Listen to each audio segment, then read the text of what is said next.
Hey, our upgrade pace is looking solid right now, but I do think we need to push harder if we want to stay competitive. Here's the report.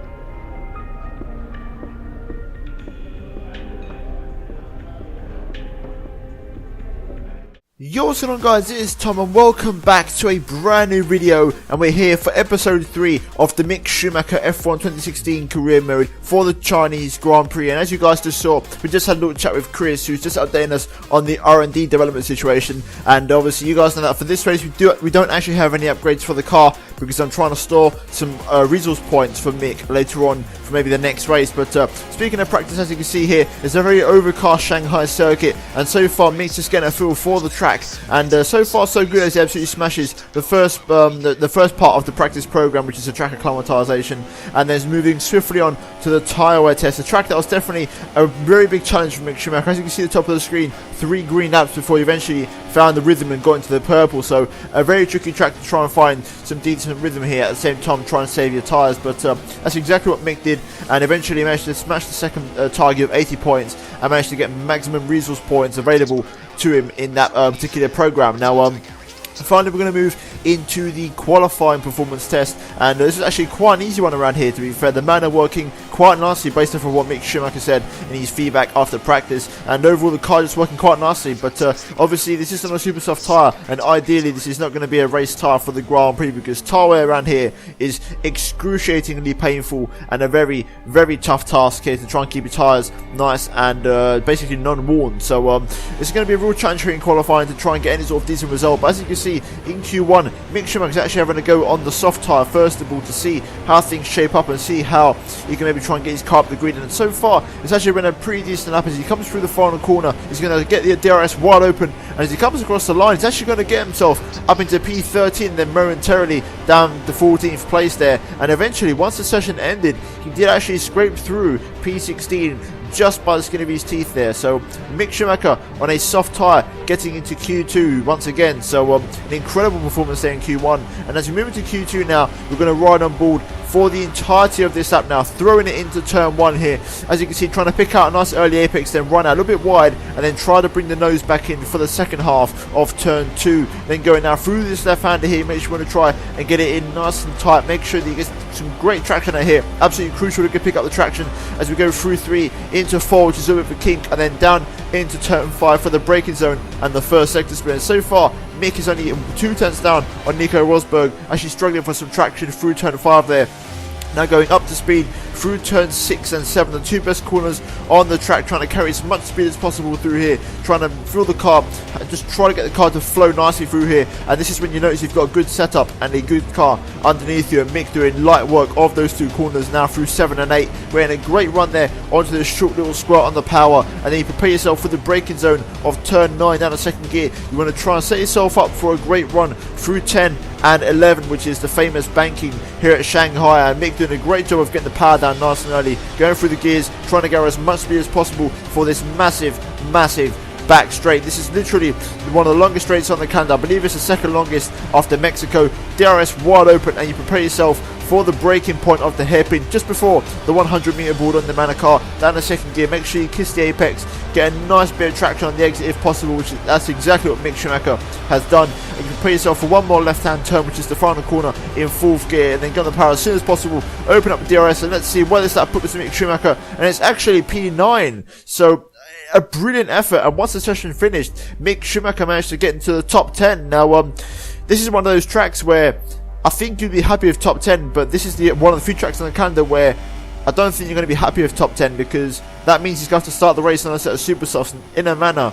If you combine those 2 factors, it's going to compromise him quite severely. And unfortunately in Q3, as you can see here now, Mick Schumacher on his lap going through turn 6 and now 7 and 8, he gets a terrible run, gets all out of shape. And if you combine those factors with the fact he's in a manor car, that basically means that he was going to start the race from P10 there. So Overall, a disappointing Q3, but I definitely felt Mick had the pace there to maybe get maybe 6th or 7th or 8th or 9th, just not 10th basically. He could have got a little bit further up the order, maybe at least ahead of Ricciardo because he was 1.1 off the pace, but nevertheless, an incredible qualifying session here, and let's not forget, this is another race where Mick Schumacher's got himself up into Q3, so an incredible performance from the young German as we now move into Sunday for the race in a beautiful sunny Shanghai International Circuit for the Chinese Grand Prix, and it's going to be an interesting one this. Can Mick Schumacher try and continue his great momentum and at least try and finish in the points? If he finishes in the points this race, that would be absolutely incredible considering the fact he got into Q3. So without further ado, let's jump right into the race and let's see what Mick Schumacher can do from P10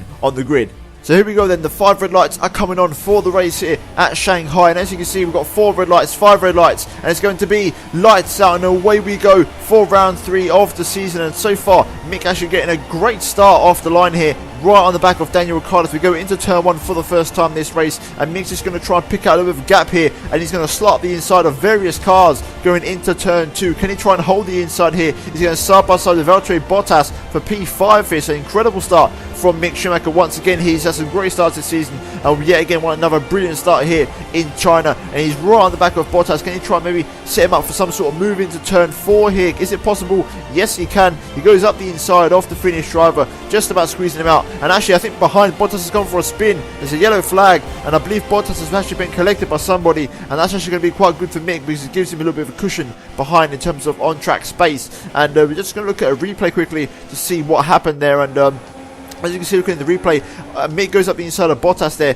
and Vettel's just watching this from behind, and then Vettel actually decides to go up the inside of Bottas, and he just tags him, and they both go round, and Vettel, luckily enough, stays facing the right way for himself, but a very, very clumsy incident there, and I think Vettel probably the one to blame in that particular incident there. But as you can see, moving later on onto the end of lap 3, and this was really, really staggering. As you can see, incredibly, Mick Schumacher is actually going faster than Max Verstappen. He's got the pace this race, and look at this, he's breezed past the Red Bull driver on the back straight here, way before the braking zone, and he's got himself up into P3. So far the super soft tyres working quite nicely for Mick Schumacher, and he's making great work of those tyres, and moving later on to the end of literally 1 lap later onto the start of lap 5, and Mick is actually going to come in for his first stop of the race. Now he's going to go into a set of soft tyres. We've got Kimi Raikkonen there, the race leader, just in the pits ahead of him, and I think he's actually not going to get held up at all. So Mick's going to go onto a set of soft tyres and then maybe a set of mediums and try and drag those to the end. So that's going to be the strategy for this race,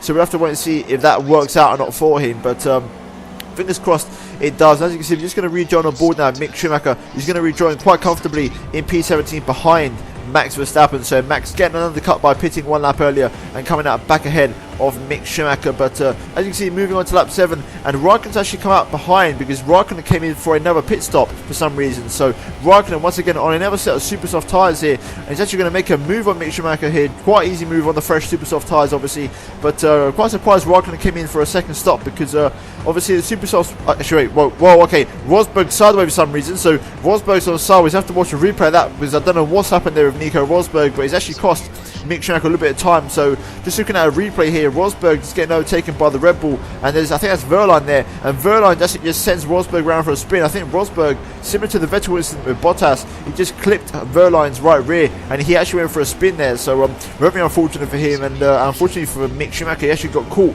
in a little bit of the incident. But resuming back onto the live action, and Van Dorn's actually gone out of the race, which is actually going to trigger a virtual safety car here right in the middle of the race, and a right awkward time for strategy because Mick, at the time Mick Schumacher was really contemplating whether to pit or not or stay out on these tyres, but he decided to go for the long game and actually stay out on the soft tyres, which obviously with the safety car coming in, or the virtual safety car, sorry, you'll see that Mick gets promoted from P10 all the way up into P3 there, so quite a big difference. And moving on to midway through lap 10, Raikkonen came in for another stop this race, and now actually Mick's going to try and go around the outside of Esteban Gutierrez here, who was the net race leader who started on mediums, and Mick makes a nice easy move on Gutierrez there, fantastic move around the outside by the way, and he inherits the race lead there. But moving later on to lap 12, and I think Mick's just selecting the tyre that he wants for his pit stop because he's going to be coming in this lap for a set of medium tyres as we now go through the banking. And looking at the left front, he's actually just had a puncture. So Mick Schumacher's just had a puncture here through the banking, so the left front has had enough. His tyres just can't breathe anymore around Shanghai, and his tyres have just gone pop, and that is a massive massive game changer in this race. And as you can see, Mick Schumacher's just managed to limp back to the pit lane. However, Grosjean's trying to make a move up the inside of him, but crucially doesn't get it done, and Mick stays ahead into the pit lane. But overall, a very disappointing puncture, because that's basically ruined Mick Schumacher's chance of getting a point. So it's going to really hurt him this race as he comes into the pit lane, and hopefully we can have a fresh set of tyres. But it's going to be a long race from this point onwards, and we've got a safety car. Unbelievable. So out of nowhere, a safety car has been triggered, and that's going to help massively now, because literally 5 seconds ago I was saying Mick Schumacher was out of this race for any sort of points, but now with the safety car and a fresh set of tyres on the car, he's right back in contention for some points now. So Mick Schumacher, literally the gods must be shining upon him here for some reason, but he's had a really lucky escape there. And looking at the replay as to why the safety car got triggered, and it's actually Lewis Hamilton who had a puncture on the right rear. So similar to Mick Schumacher, another driver who's had a puncture this race, and actually sent Hamilton for a spin. And just the fact he was all over the track here and just trying to correct himself actually triggered a safety car, because there was no retirement that I saw on the top of the screen. So this was the reason why the safety car was called out. So as you can see, resuming later on, and the safety car did come back in, and we went back to green flag conditions, and Mick Schumacher's in P5 on fresh medium tyres. So right now, if Mick can drag this stint and go to the end on these tyres, he could be seriously in contention for a podium position here this race. I need to rephrase that. He could be in contention for a podium position, especially when people like Alonso over there are having problems and parking on the side of the track. So things are really kicking off this race, and I need to get a bit of breath. But as you can see, now up into P4, Mick Schumacher is actually going to try and set Gutierrez up for a move, as we've got a car in the pit lane who's, I believe it's Sergio Perez. So now, right now, Mick Schumacher's in P3, and he's now going to try and make a move on Esteban Gutierrez into turn 1 here, trying to slide up the inside. Can he pull it off? It's going to be quite tight. He's going to swing a little bit wide, but he's going to make the move just about on the Mexican, and he's now up into P2. So unbelievable stuff here with Mick Schumacher in second place. And looking at a replay as to why Alonso stopped on the side of the track, as you can see, he just couldn't slow the car down and locked up the right front severely into the hairpin, and he actually just parked for some reason on the side of the track. I think he was letting all the traffic through, because he didn't want to let basically cause a crash, so he actually let all the traffic through and eventually rejoined onto the track, as you can see, once everyone had gone past. So very unfortunate for Alonso there. But moving later on to midway through lap 20, and Ricciardo actually pits in on medium tyres, which was a bit of an alarming sign, because it tells me that I believe the mediums might not be able to go the distance, and unfortunately Mick Schumacher and his team had to respond, because the mediums weren't looking like they were going to make it to the end of the race. So there was basically the whole team ran the numbers. There was loads of discussions over the team radio, and it was agreed upon that this would be the best strategy for now until the end of the race, because looking at the gaps on track, Mick could actually afford himself pretty much a free pit stop of sorts and still come out in a very good position here. So as you can see, Mick's going to come in, hit his marks, come in for a set of soft tyres, which is an aggressive choice from Manor. Hopefully those soft tyres get to the end of the race. But as you can see, Mick Schumacher is going to rejoin in P3 on fresh soft tyres, with Sebastian Vettel just behind him. So if Mick can pull this off, this would be absolutely incredible here as we go now onto the final 2 laps of the race. And Mick Schumacher is right on the back of Sergio Perez, with Sebastian Vettel on his rear end for company. But Mick's going to go up the inside thanks to the fresh soft tyres and the extra grip he's got on the front of those tyres. He's going to slide up the inside of Perez and make a move back up into P2 here. So an incredible move from Mick Schumacher as he gets himself back into second place, which is absolutely bonkers. And as we go onto the end of lap 27 now, we've got Sebastian Vettel and Sergio Perez with DRS wide open, and I think they're going to go 3 wide into the hairpin. Yes, they do. Unbelievable stuff here. The battle for second place really kicking off here, with Vettel actually pulling off a double overtake up the inside. A bit of contact there between the 2 young Germans, and Vettel and Schumacher going side by side into the final corner. As you can see here, just going side by side, incredible action. Sergio Perez waiting to try and pick up the scraps once these 2 get fight out for second place. But as you see, Schumacher holds on for second place so far, and I don't think anyone's going to go up the inside of turn 1 as we go on to the last lap of the race here. And looks like Vettel's going to try and have a sniff around the outside, but it's no use. However, the soft tyres, as you can see there, 61% on the left rear, and also the fuel is very marginal. So Mick's running very tight and very marginal, both the tyres and the fuel situation. But as you can see, moving midway onto lap 28, and now Sebastian Vettel gets a great run out of turn 8. He's actually going to try and go up the inside of Mick Schumacher into turn 9. Mick's going to have to hold the outside and then basically defend down this back straight, and he's not going to have DRS, so this is going to be a very, very painful back straight for Mick Schumacher, with Sebastian Vettel and Sergio Perez for company in much faster cars here. As you can see, Mick just can't go into Richmond because he's actually negative on fuel when his tyres are going here, and both of them, Sergio Perez and Sebastian Vettel, fly past as we go into the hairpin now for the final time this race. Can Mick Schumacher pick anything up here and get a brilliant podium?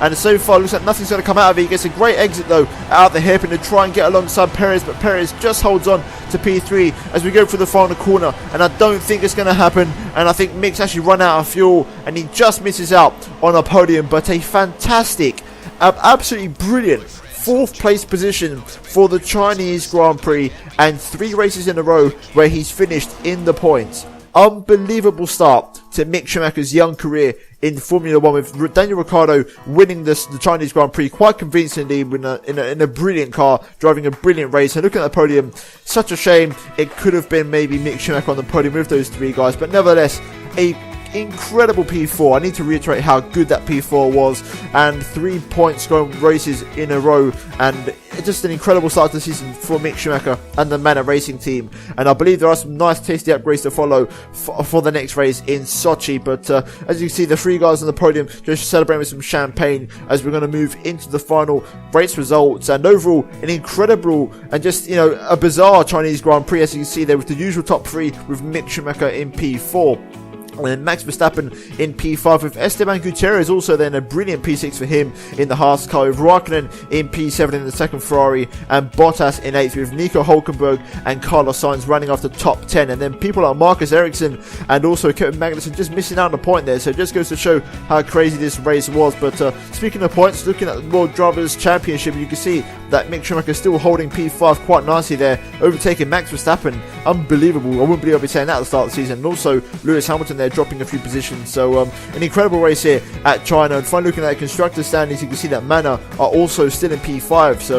So far Mick and Manor together holding their ground in P5 in the constructors, which is nice to see. But overall, a really good Chinese Grand Prix, and we're going to move into the tasty part here. And as you can see, after the race, Mick Schumacher decided to purchase 3 upgrades and basically max out the first tier of upgrades by purchasing an engine upgrade, a fuel efficiency upgrade, and a drag upgrade. And that upgrade is going to actually take Manor on par, if not slightly above Haas. So that's going to be a much welcomed upgrade for the Manor team going into the next race in Sochi. But nevertheless, guys, if you have enjoyed this video, then a massive thumbs up would be greatly appreciated. And if you missed the first 2 episodes, then I do urge you to go watch those, because they were all incredible races, and so far this season has been absolutely incredible. And also, if you're new around here, please be sure to subscribe to my channel, guys, for future content like this, and also Season 2 Career Mode and Strat to Glory. And yeah, that's about it for this video, guys, and hopefully you did enjoy it, and thanks a lot for watching. And be sure to click the videos on the screen that you can see right now. And there you guys, that's about it for this video, and I'll see you in my next one very soon.